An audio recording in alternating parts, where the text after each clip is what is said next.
Hey, plumber boy, mustache man, your worst nightmare has arrived. The PS1, also known as the biggest mistake that Nintendo ever made that haunts them still to this day. If you don't know that story of the PlayStation origin, I won't go into extreme detail, I'll maybe save that for another video, but essentially Sony and Nintendo had this deal to make a disc-based console. Nintendo ended up backing out at the last minute and had Philips, which was Sony's biggest rival at the time, make the console instead. Thus, PlayStation's whole origin came out of spite from this Nintendo betrayal. But you're here for the games, but not the obvious ones like your Final Fantasy VII, your Spyros, Tomb Raiders, Crash Bandicoots, Metal Gear Solid, Silent Hill, Resident Evil. There's so much good stuff, we could just go on, but you're here for those lesser known games. The ones that were overshadowed or underappreciated in their time, set to be doomed to obscurity and only appreciated by those lucky enough to have found them in the bargain bins at GameStop. Those are the games we're gonna talk about. So I've scoured the internet to bring you the cream of the crop from the bottom of the barrel. I've spent hours researching some of the best obscure, rare, or little-known PS1 titles to bring you a nicely compiled list, and hopefully you find something new to play. So hey, the least you could do is give the video a like for me, hit that subscribe button to show your appreciation, helps me keep this content coming and helps more people find new games, and if you find something new to play, drop a comment, let me know how you like the game. But without further ado, let's take a look at the top 10 obscure PS1 games you have to play. Alien Resurrection. Now, if games like GoldenEye 007 and Doom are credited with being the fathers of the first-person genre, Alien Resurrection must be credited with being one of the first FPS games to bring us that modern dual-stick control scheme that we all still use to this day, which some reviewers at the time just couldn't seem to wrap their head around, resulting in some poor reviews. Here's looking at you, Stephen Garrett of GameSpot, as he gives it a 4.7 out of 10 because it's almost unplayably difficult to control. The game ended up missing the launch of the movie in 1997 by 3 years, releasing in 2000 after being stuck in development hell. It's reported that the developers, after seeing the movie, were so disappointed in it that their motivation for the game dwindled. This game is the definition of underappreciated in its time. An FPS with survival horror thrown in? I wonder if it inspired that Alien Isolation game at all. Also, go play that if you haven't. You'll play as 4 main characters in this game, Ripley being the main one. Each character has their own special equipment with a good variety of weapons from laser rifles, double-barrel shotguns, and flamethrowers. You'll play through following all the events of the movie, all while fighting classic alien enemies, drones, facehuggers, and the like. Alien Resurrection stands out because it remains quite easy to pick up and play as opposed to other shooters of the time due to that modern control scheme. I don't know if you tried GoldenEye on the Switch, but man, how did we do it back then? So if you're a fan of the Alien franchise, or just an FPS fan in general, check out one of the forefathers of modern FPS controls with good gameplay, Alien Resurrection. Einhander. Einhander, which is German for one-handed sword, at first glance just kinda looks like your basic side-scrolling shooter game, but hold on, there is more to it that makes this game stand out from others in that same genre. First off, this is a square game, taking a bit of a jump out of their comfort zone of JRPGs. It plays in this sort of 2.5D orientation, giving it a bit of flair. But where it really shines and what sets it apart is this manipulator arm mechanic that it has. Your Einhander is equipped with your basic machine gun, but as you eliminate your enemies, you can use that manipulator arm to grab gun pods. These gun pods give your Einhander a large variety of different weapons, and this includes anything from cannons, guided missiles, and probably the most cool thing is freaking lightsabers. There's multiple difficulty settings, and with most stages having middle and end bosses and 3 different Einhanders to choose from. No slouch in the story department either, Einhander features a pretty good story to help keep you engaged in this side-scrolling action. In the fictional future where humans have inhabited the moon, the game tells the story of the Second Moon War, where the inhabitants of the moon, known as the Selene Colony, attack Earth to gain control over its natural resources. Your Einhander is one of these moon colony machines sent out on a kamikaze mission to cause as much damage to the planet as possible before inevitably being destroyed. But you end up surviving. After surviving this kamikaze mission, you learn that, despite surviving, you're still expected to be terminated. Thus begins your treason of the moon colony.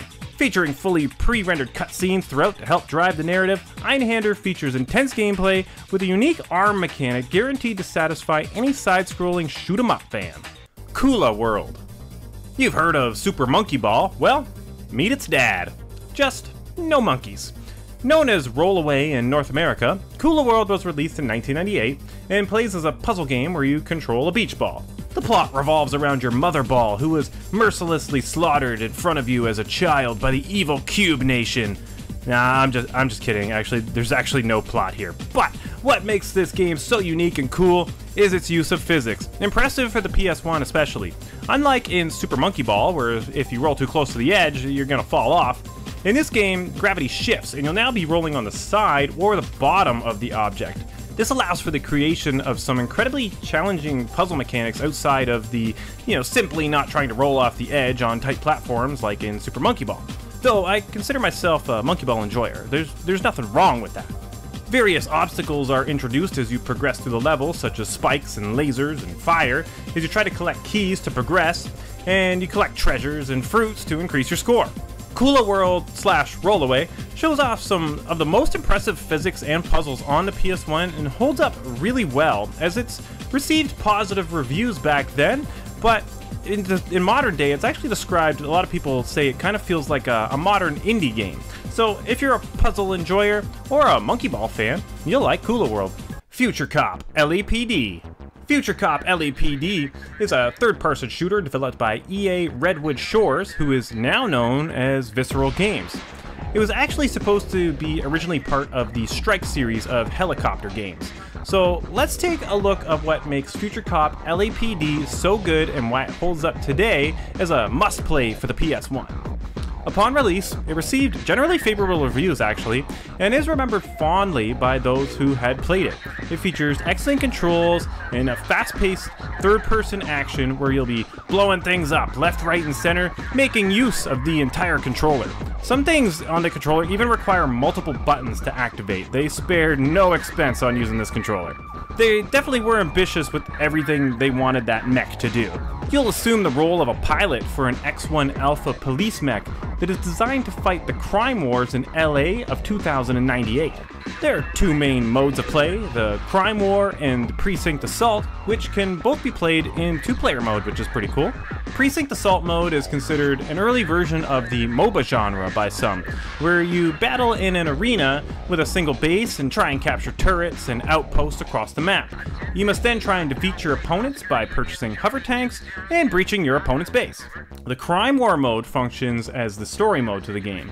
You'll begin in a futuristic Griffith Park and unlock additional areas such as Venice Beach, LAX, and Long Beach as you battle a ton of criminal lunatics. Future Cop remains as one of the best, yet often overlooked gems on the PS1, and though its graphics have some difficulty holding up, it makes up for it in the gameplay department.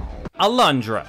Alundra is a top-down action-adventure game that heavily focuses on puzzle solving. This game is often compared to The Legend of Zelda: A Link to the Past, and even being called a Zelda clone by some. The gameplay involves extensive exploration of the island and its various dungeons, real-time action combat, and a lot of platforming, unlike Zelda. You'll have a multitude of different weapons and abilities that you can assign to your action buttons, but it's really the jumping mechanic that helps this game stand out and feel more unique and not just a complete ripoff of Zelda.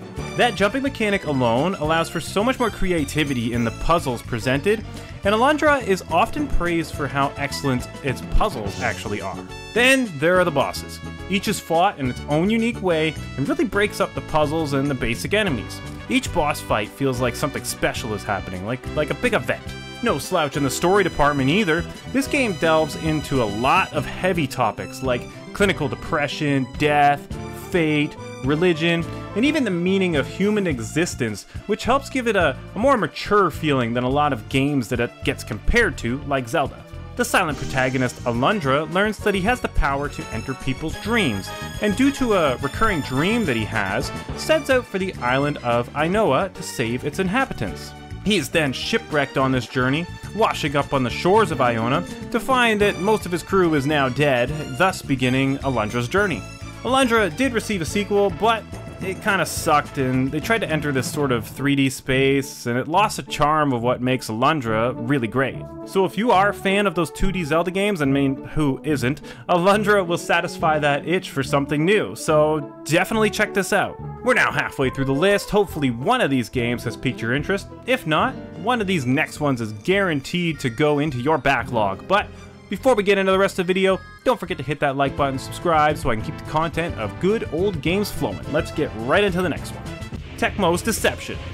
You have a sick thirst for revenge? Well, pay attention, because Tecmo's Deception Invitation to Darkness is the game that you've always wanted but didn't know that it existed. Tecmo's Deception is an action RPG from 1996. Wherein lies the fun is the fact that it basically inverts what is common within action ARPGs. And now you're the bad guy. You'll be luring heroes and innocents into your cleverly thought out and meticulously planned traps and deceptions within your evil lair. The primary objective in the game is to creatively kill or capture your uninvited guests. Each time a party of intruders arrives, you are given a 2D map of the castle in which you can spend your MP, or your magic points, to place traps, and you can spend your gold to place rooms and create the castle however you see fit. The game then enters a first-person view where you then must stalk and trick your guests into traps which must be activated manually. The plot revolves around you being the eldest prince of Zemeckia, who is newly engaged and about to take up the throne from your father, the king. But before he can make the announcement of your succession, a court magician causes a sword to fall off the wall and it impales the king, making it appear as though you killed your own father. After successfully being framed and prosecuted for the murder of your own dad, you're then sentenced to death yourself, where you plead from the gallows for the power to enact your revenge upon the world, and it's granted to you by an evil and sinister force. With 6 different endings and hours of fun trapping and killing your house guests, check out Tecmo's Deception for an alternative take on an action RPG. Ghost in the Shell. If you're a fan of the franchise, or if you're a fan of action games, this one is a must-play. Featuring fully animated cutscenes using the same voice actors actually as the anime film from 1995, and the game's story and art were actually done by Masamune Shirow, who's the same author from the original manga. You will control a spider-shaped think tank robot called Fuchikoma. This game's controls, super tight. Plays at a really super smooth frame rate with very little frame drops. You can jump, thrust forward, strafe using the shoulder buttons. You can climb and hang upside down from virtually any surface on the game. This allows for some pretty sick moves, all while running and gunning in this fast-paced shooter. You can even take like this first-person view whenever you like as well. The Fuchikoma comes equipped with twin machine guns, guided missiles, which both have unlimited ammo, and you can charge your missiles for a big strike as well. You can also find some more powerful grenades as well throughout the missions, but you can only hold 3 of those at a time. While the enemy variety is, it's a little bit limited in this game, the boss fights are very fun and challenging, and with how fast-paced this game is, you'll hardly notice the repeating enemies, because you'll just be too busy mowing them all down. Though the story of this game does not share continuity with the 1995 anime movie, it follows the members of the Public Security Section 9, consisting of Major Motoko Kusanagi, Chief Aramaki, Batu, Togusa, Ishikawa, Saito, and you, a nameless male known as the Rookie. After a terrorist group, the Human Liberation Front, claims responsibility for blowing up the Megatech Corporation building, Section 9 is then sent to resolve the situation. The fact that this game runs so smoothly and the controls are so tight really helps it stay relevant as a great action game even to this day. Even if you're not a fan of the franchise, Ghost in the Shell has amazing gameplay, excellent soundtrack, and some of the best controls to ever hit the PS1. Go check it out. Project Overkill. Looking for some hardcore running and gunning action? Mowing down countless enemies, blowing stuff up, blood everywhere, challenging missions where only your mercenary gets one chance to survive and escape? Well, then Project Overkill sounds like your game. Gameplay takes place in the 3/4 down, kind of top-down perspective, in which you will choose one of 4 mercenaries. This doesn't really matter who you choose much, because each one of the 4 guys basically acts as its own life. So you've got 4 guys, 4 lives, 4 chances. Each of the 4 mercenaries has their own array of weaponry that you'll be using to redecorate, with anything from 9mm ammo to laser cannons and special weapons. One guy's even got this kind of like one-hit kill melee ability. You'll be mowing down a ton of enemies, painting the walls with their blood, including basic guards, aliens, and robots. Now, with that being said, you don't have infinite ammo though, so in order to survive your missions, you have to make all of your bullets count. Conserving health whenever possible is important as well, as it doesn't regenerate. The health packs you find in the missions is all that you get. Each level briefs you on the mission at hand, and you'll be finding key cards and activating switches, or retrieving sensitive items like memory chips, or just straight up assassinating targets or escorting defectors. The plot revolves around your 4 mercenaries being hired to eliminate the evil group of inhuman alien-type things that are called the Viserians. You'll be dismantling their Terracom corporate initiative, which is attempting to eradicate the populations on multiple planets for their own corporate expansion. I don't know, just go blow stuff up, who cares? Project Overkill is one of the best run-and-gun shooters on the PS1, and if that's your alley, well, you're welcome. Brave Fencer Musashi. Brave Fencer Musashi is an action RPG that came out straight in the middle of Final Fantasy VII and Final Fantasy VIII from Square. What makes this game so great is Square's experimentation at the time with this game, and going for something combining a bunch of different genres, including puzzles and platforming, into the ARPG genre, instead of just kind of the turn-based stuff they were known for at the time. In this title, you'll be controlling Musashi, who is reincarnated from the legendary Brave Fencer Musashi. Along with its real-time action combat, it features many staples of the RPG genre, where you'll be defeating enemies and leveling up and increasing your stats like your HP and BP, which stands for your Bincho points. You'll have 2 swords that you can use in combat. Your first sword is Lumina. It's a large double-edged weapon that can be imbued with elemental properties as you progress through the game and collect scrolls. The other sword is called Fusion, which looks kind of like a katana, attacks in more of like the combo style, and can also absorb Bincho energy. This energy controls how many spells you can cast, much like MP or mana does, but can also be used to absorb various abilities from your enemies. There's 6 chapters, all with different environments, and about 12 really engaging boss fights to help keep the game not become stale as you progress through. It's also got quite a light-hearted and comical story. The plot doesn't really take itself too seriously. Musashi is tasked with saving the All-You-Can-Eat Kingdom, I'm gonna put it on the screen, from invading the Thirst Quencher Empire. All or most of the characters are named after like foods or drink related things. Musashi is then given his blade, Fusion, and is tasked with recovering the Brave Fencer Musashi's legendary Lumina sword. And then he has to get 5 elemental scrolls that will bring out the Lumina's true strength in order to defeat those pesky thirst quenchers. So if you're looking for a classic ARPG that has all the elements to make up a fantastic game, and it holds up really well, especially if you emulate it and smooth it out a bit, check out Brave Fencer Musashi. Team Buddies. Now here's a really cool one. I'm arguably saving the best for last here. Team Buddies plays kinda like a RTS or action game hybrid that was released in 2000. Though receiving decent reviews, it didn't sell very well, and that's probably due to the fact that the PS2 had already been out half a year by the time of this game's release. It features single player and multiplayer mode, which are both very fun in their own right, but I think Team Buddies is best played with a buddy. Both feature bright and colorful levels with these cute little buddies that you basically have to pit against each other in warfare. You must get your buddies to stack crates on this 2x2x2 pad in your starting area, which produces different results and weaponry and items depending on how you stack the crates. So stick with me here, it's a little bit weird how it works, but it makes sense. So for example, a single crate produces a light weapon. 4 crates positioned horizontally makes a heavy weapon. Filling the pad entirely creates a vehicle. You can also create additional buddies, up to 3 more, by stacking crates on top of each other. Using your vehicles allows you to transport and carry more crates at a time, allowing for faster building as you build and gear your little buddy army. The objective of the game is to attack your opponent's base and destroy it, crippling their ability to expand. There are several game modes as well, from deathmatch and domination, capture, and bomb all, where you must try and carry a big bomb that spawns in the center to the opposing team's side to blow them up. As you progress, you'll unlock different kinds of buddies with varying abilities too, like gangster buddies and ninja buddies. Believe it or not, there is actually a plot in this game. Set in the buddy world inhabited by these little pill-shaped guys, an eclipse occurs and crates start falling from the sky. They discover weapons inside these crates, and then all the buddies end up segregated by color in this fight for supremacy over the weaponry. But it turns out that the crates were actually dropped from the Baddie Moon, which is inhabited by these cube-shaped creatures who, little known to the buddies, were actually filming this whole event for some like sick, twisted TV show. It's pretty messed up, actually.